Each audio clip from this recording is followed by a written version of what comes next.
선지자 예레미야에 대하여 선지서는 이렇게 시작을 합니다.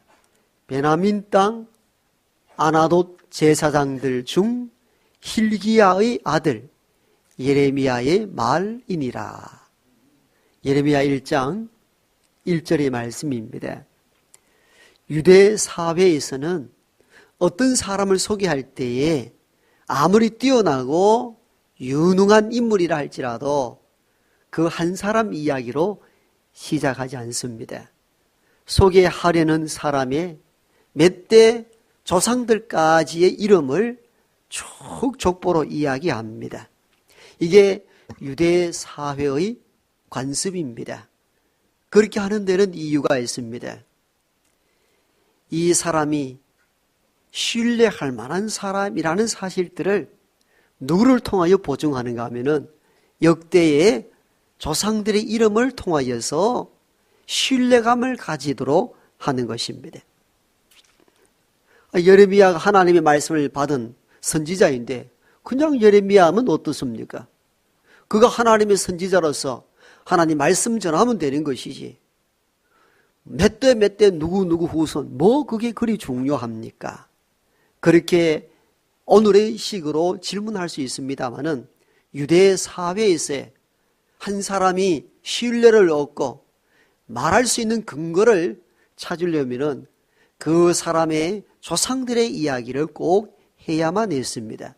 그래서 예레미야가 하나님의 말씀을 선포합니다. 이렇게 해도 충분할 터인데 베냐민 땅 아나돗 제사장들 중 hil기야의 아들 예레미야의 말이다. 이렇게 시작했던 이유가 바로 당시 간섭이 그러했기 때문입니다. 그게 매우 중요합니다. 오늘 마태복음 1장은 예수 그리스도에 대한 소개글이 나오는데 예수 그리스도를 소개하는데 역대의 조상들 이름을 아브라함으로부터 시작합니다. 얼마나 긴 조상들입니까? 우리 할아버지, 증조 할아버지 그 정도 올라가도 많이 올라가는데 아브라함까지 올라갔습니다. 아브라함과 다윗의 자손 예수 그리스도의 계보, 즉 족보라. 이렇게 해서 아브라함이 이삭을 낳고 이삭이 야곱을 낳고 야곱이 유다와 그의 형제를 낳고 아주 수십 대 위로 올라가서 조상들 이야기를 쭉 이야기합니다. 앞에 설명드린 것과 마찬가지로 예수 그리스도를 소개하는데 예수 그리스도가 그냥 갑자기 이 세상에 온 것이 아니다. 이런 성경의 흐름과 이런 믿음의 계보를 따라 이 세상에 오신 신뢰할 만한 분이라는 것입니다. 이게 마태가 예수님을 소개할 때에 족보를 이용했던 이유가 바로 여기에 있었던 것입니다. 그렇다면 이 마태복음의 저자 마태는 예수님을 족보를 통하여 소개하는데 단순한 소개가 아니라 예수 그리스도의 내용도 함께 소개하려고 합니다. 그 부분들 우리는 2주간 동안 다루었고 오늘 마지막으로도 계속 이어서 다룰 것입니다. 앞전에 했던 부분들을 잠시 요점 정리합니다. 예수 그리스도에 대해서 이 족보는 무엇이라 소개하는가 하는 겁니다. 첫 번째는 예수 그리스도가 이 땅에 오신 생명의 주님으로 소개하고 있습니다. 즉 사람의 생명을 살리기 위하여 이 땅에 오신 분이 예수 그리스도이신 것입니다. 예수 그리스도가 이 땅에 오기까지의 유대 사회는 절망과 좌절과 심판과 죽음밖에 없었다는 것을 우리가 알고 있지 않습니까? 구약 성경의 뒷부분 이사야로부터 시작되는 17권의 선지서 말라기까지 시대마다 급박하여 하나님의 선지자를 보내셔서 그 시대에 하나님의 말씀을 대언하는데 그 대언의 말씀의 주제는 심판과 그리고 멸망과 죽음이었습니다. 왜? 그들이 하나님을 떠났습니다. 이방신을 섬깁니다. 내가 하나님 말씀을 들으라 하면 우리가 듣지 아니하겠다. 돌아서라 하면은 그들이 말하기를 우리는 돌아서지 않겠다. 고집을 피움으로 말미암아 결국 북이스라엘은 아시리아에 남유다는 바벨론에 의해서 비참하게 무너집니다. 황성예 때처럼 사람들이 오고 가지 않고 성은 완전히 무너져 버렸습니다. 절망과 좌절, 죽음밖에 남지 않았습니다.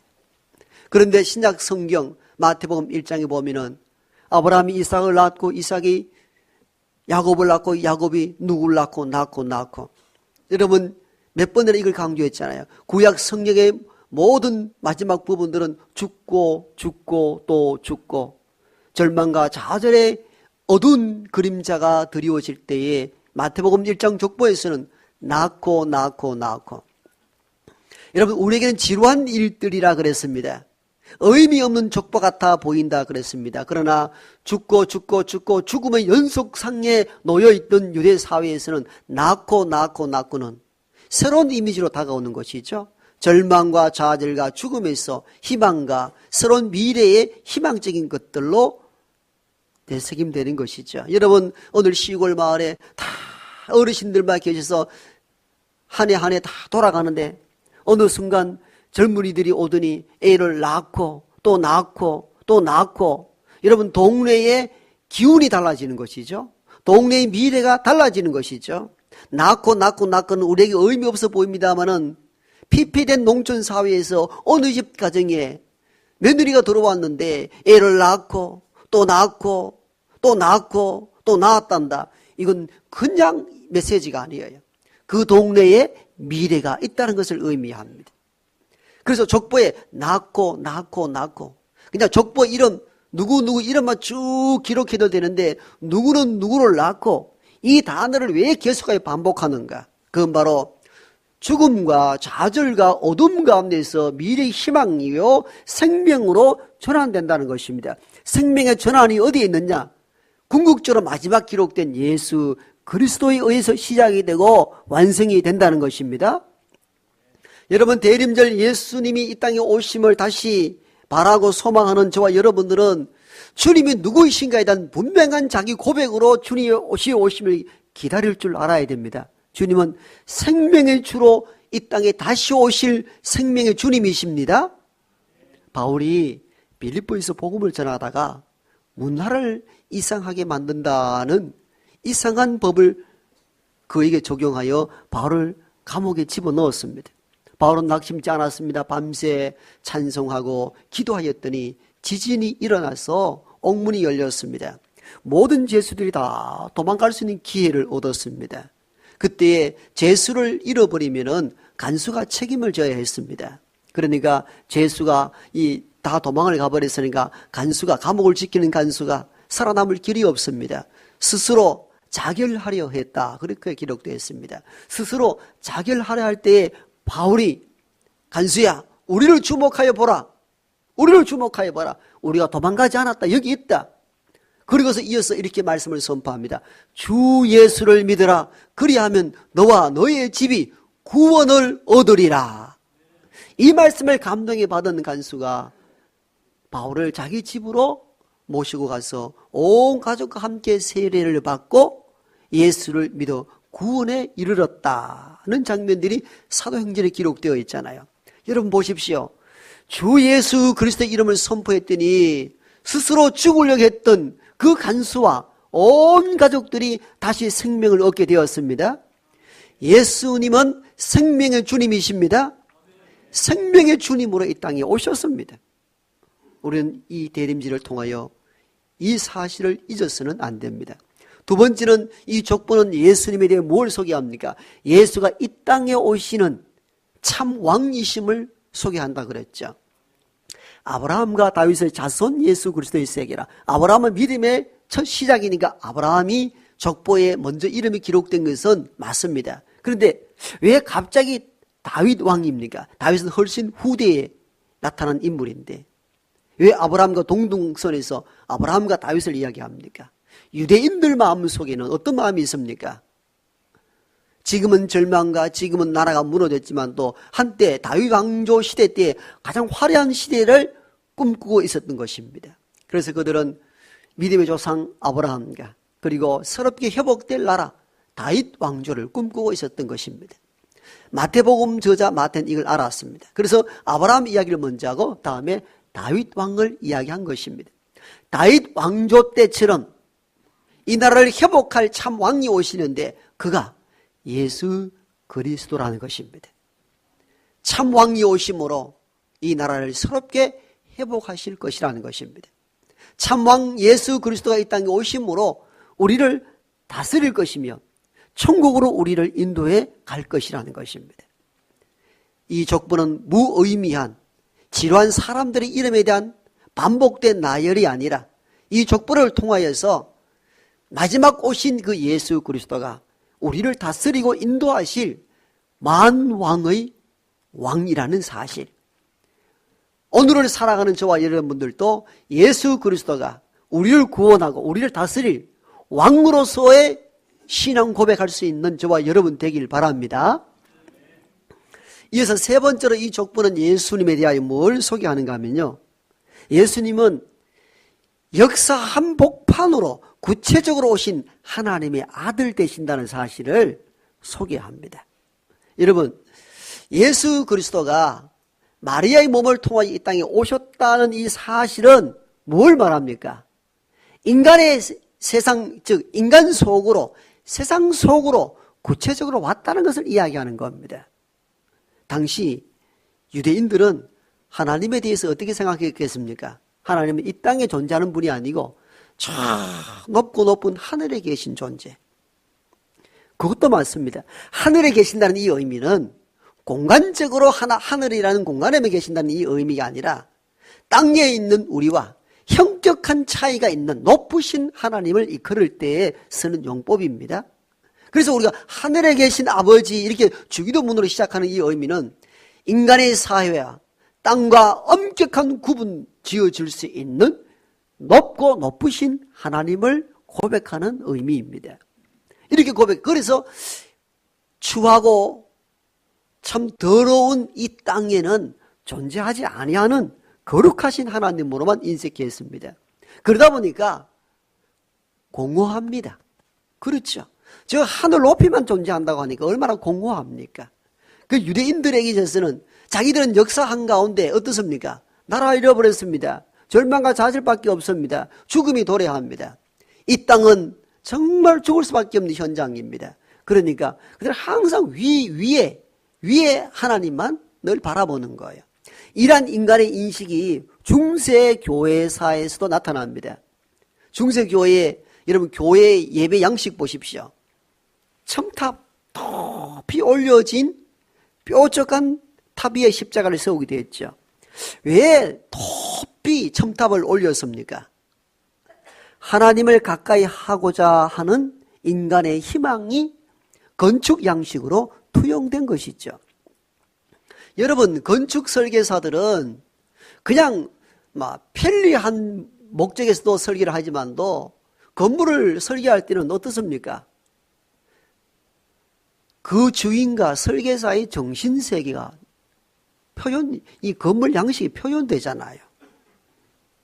저는 우리 한국 기독교 교회를 보면서 조금 아쉬운 게 뭐냐면은 오늘날 한국 교회 양식은 아무 기독교 사상, 성서적인 정신이 없는 그냥 막 짓는, 그래서 좀 아쉬워요.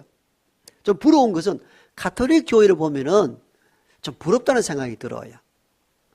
너무 화려하지 않는가 하지만도 거기에는 기독교 정신이나 나름대로 사상이 담겨 있어요.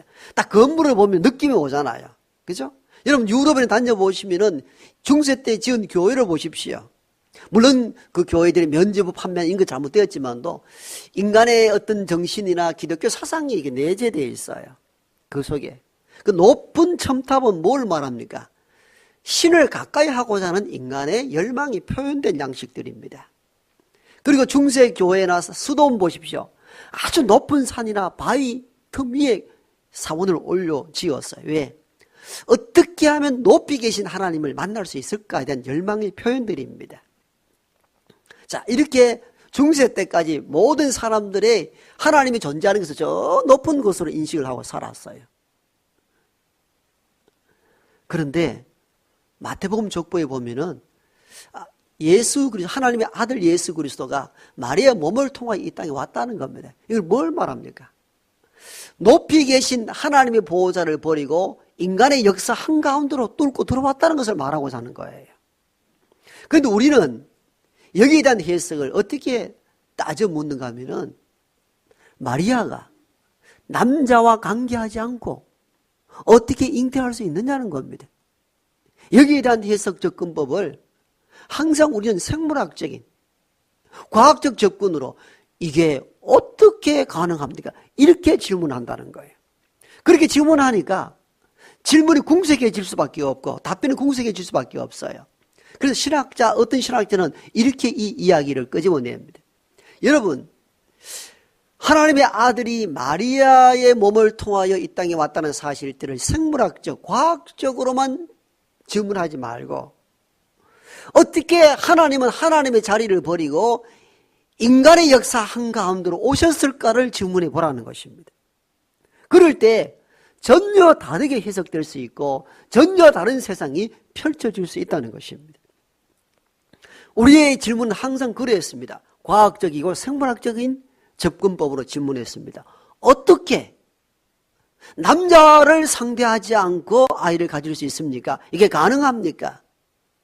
사실은 여러분, 죽은 자도 살리고 풍랑 위에 걷기도 하시고 말씀으로 천지도 창조하셨는데 신이 못할 일이 어디 있겠습니까? 가능도 하죠. 그러나 마리아 잉태설 생물학적, 과학적 질문만 하지 말고 하늘에 계신다고 하는 하나님이 어떻게 인간의 세계로 오셨을까를 생각해보고 질문해 보라는 것입니다. 그럴 때 우리 영혼이 새롭게 뚫려지는 경험을 하게 된다는 것입니다. 저는 좋은 질문이라고 봅니다. 여러분 이렇게 질문해 보세요.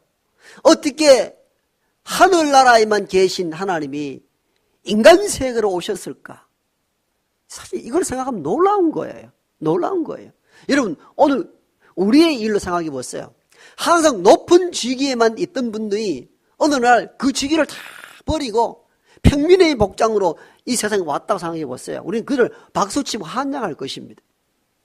우리는 그에게 어떤 방식으로 자리를 버리고 여기 왔으면 이런 질문을 하지 않겠죠. 어떻게 그 높은 자리를 버리고 낮고 천한 이 평민의 자리로 오셨습니까? 이렇게 해석하고 질문할 거예요. 동일합니다.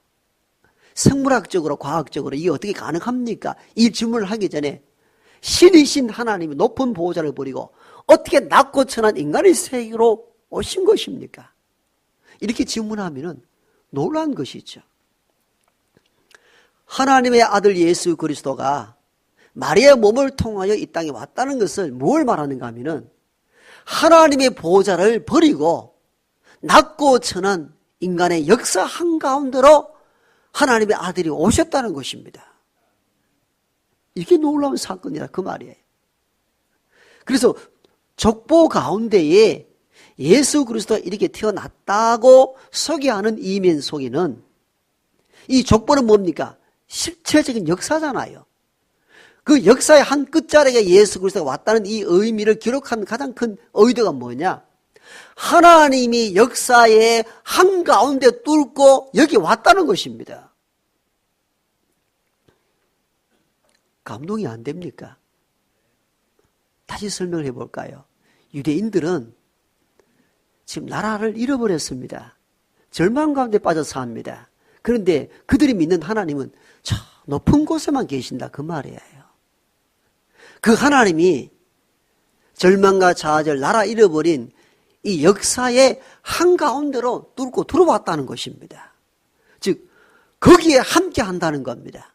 이 족보 이 이야기를 통하여 유대인들아 이 말씀을 읽고 하나님은 저 높은 수십 마일 밖에 존재하는 분이 아니라 절망과 좌절, 울음이 기숙하는 그 역사의 한가운데 거기에 여러분들과 함께 한다는 것입니다. 충격적이고 놀라운 방식인 것이죠.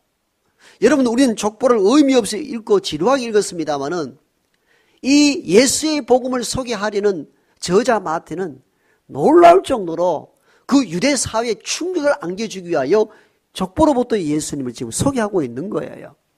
여러분 이 말씀을 읽어보아라. 하나님이 여러분의 역사와 상관없이 저 멀리에만 존재하는 분이 아니라는 것입니다. 여러분의 역사 한가운데를 뚫고 와서 여러분의 역사와 그 현장에서 함께 하시겠다는 겁니다.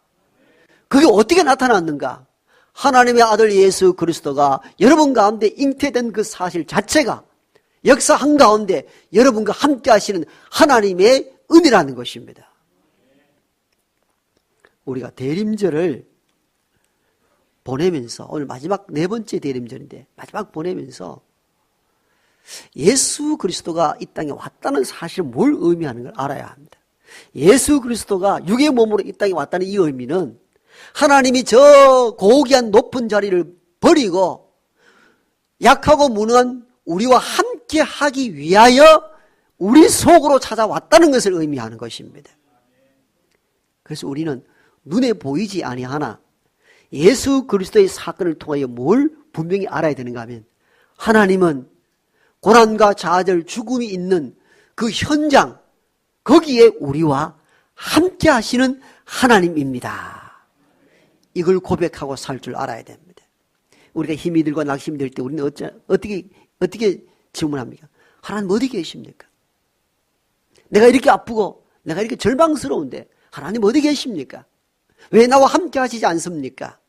이렇게 질문하고 공허한 가운데 신앙은 초상화되어 버리잖아요. 하나님 말씀합니다. 얘야, 내가 인간의 몸을 입고 역사 한가운데 감사하실 네가 잊고 있느냐? 그게 너와 함께하는 구체적인 사건이라는 것입니다. 예수가 마리아의 몸을 통하여 이 땅에 왔다는 사실들은 하나님이 우리 가운데 구체적으로 함께 한다는 메시지인 것입니다. 대림절을 우리가 마지막 보내면서 주님이 이 땅에 오시면 하나님이 역사 가운데 나와 함께 한다는 사실을 믿는 복된 시간으로 채워갈 수 있는 여러분 되길 바랍니다. 마지막 네 번째입니다. 이 족보를 통하여 예수님을 무엇이라 소개하는가 하면요, 예수님의 오심이 하나님의 은혜임을 소개합니다. 왜 은혜입니까? 예수를 보내심으로 우리가 예수님을 통하여 구원에 이르기 때문에 하나님의 은혜입니다. 은혜 중에 은혜죠. 주님이 이 땅에 오셔서 우리 위하여 십자가 지고 부활하시지 아니했더라면 저와 여러분이 구원을 얻을 길이 없는 것입니다.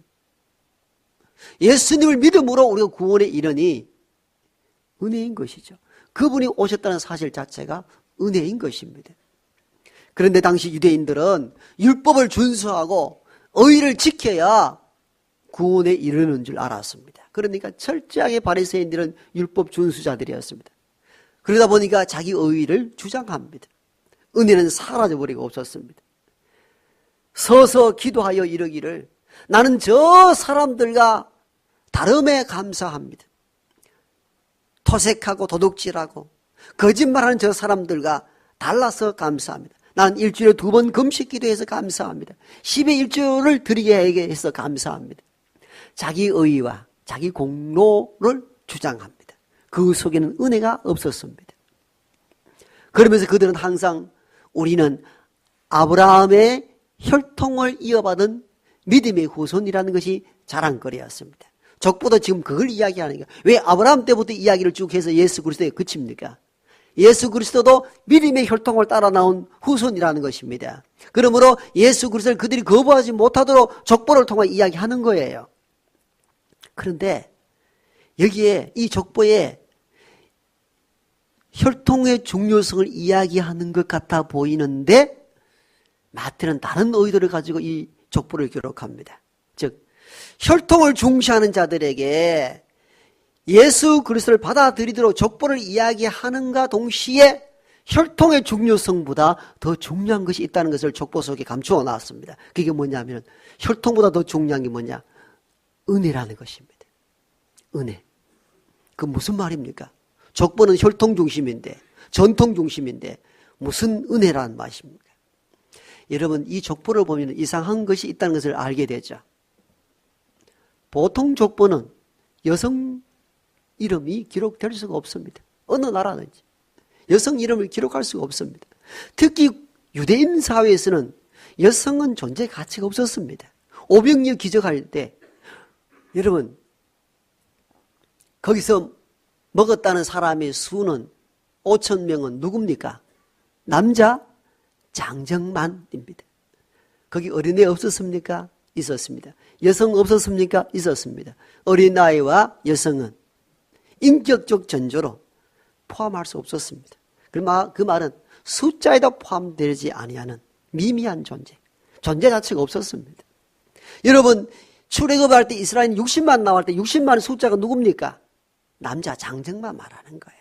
어린아이와 여성은 숫자에 포함되지 않았습니다. 지금 시대가 참 좋지요? 여러분, 남자와 여자가 함께 한 자리에 앉아서 예배 드리는 건 은혜 중에 은혜입니다. 상상도 할 수 없는 일들입니다. 어디 강단에 와서 예배를 여성 인도합니까? 큰일 날 일들이었죠. 지금은 누구나 동등하게 나와서 예배를 인도하기도 합니다.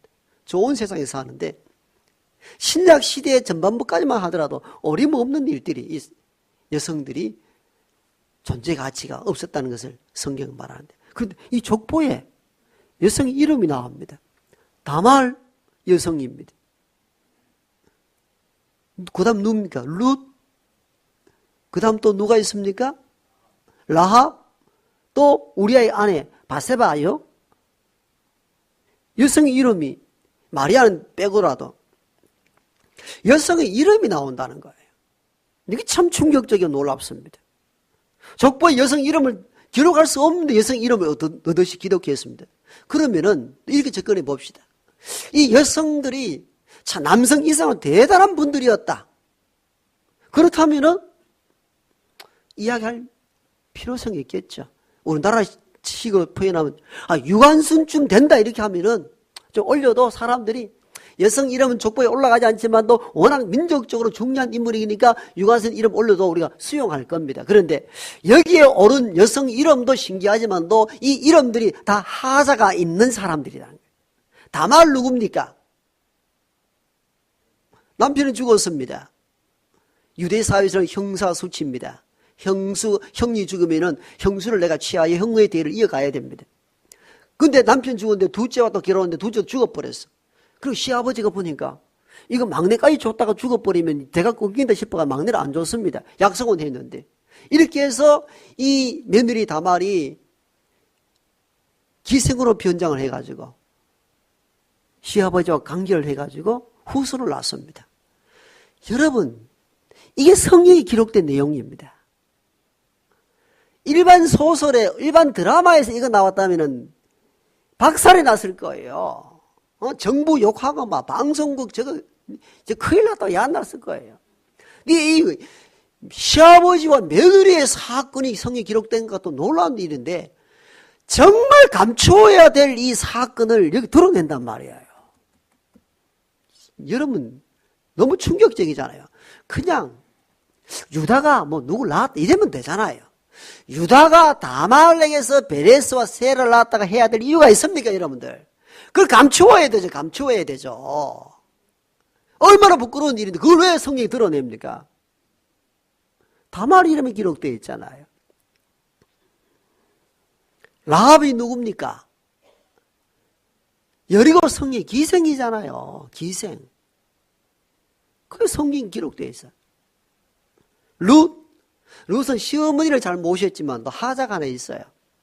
그는 유대인이 아닙니다. 모압 여인입니다. 이방 출신입니다. 마지막 우리아의 아내 누굽니까?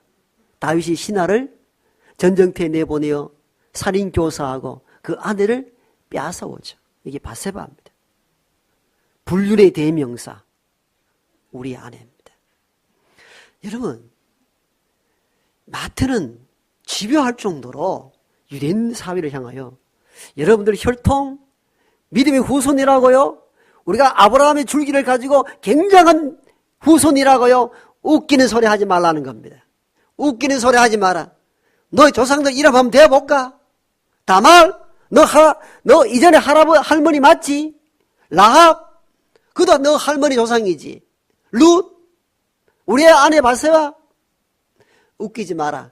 자랑할 것이 아무것도 없다는 겁니다.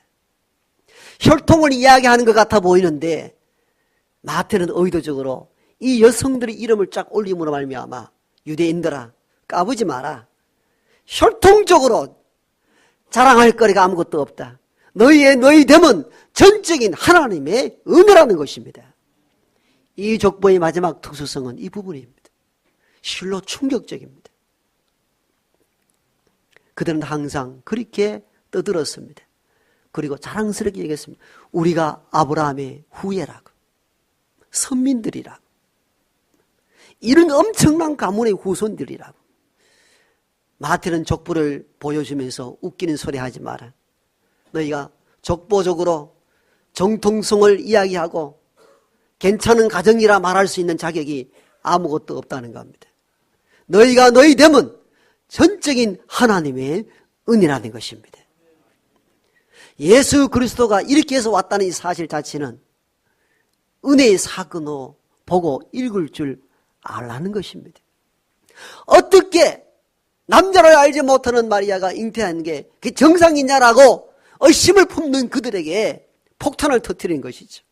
너희가 산 모든 흐름이 하나님의 은혜이듯이 예수 그리스도가 이 땅에 오신 이 사건 자체가 하나님의 전적인 은혜라는 것입니다. 그리고 예수 그리스도 이 땅에 보내신 사건은 은혜이지만도 예수 그리스도를 통하여 구원을 얻게 된 것도 너희의 의로움이 아니라 전적인 은혜라는 것입니다.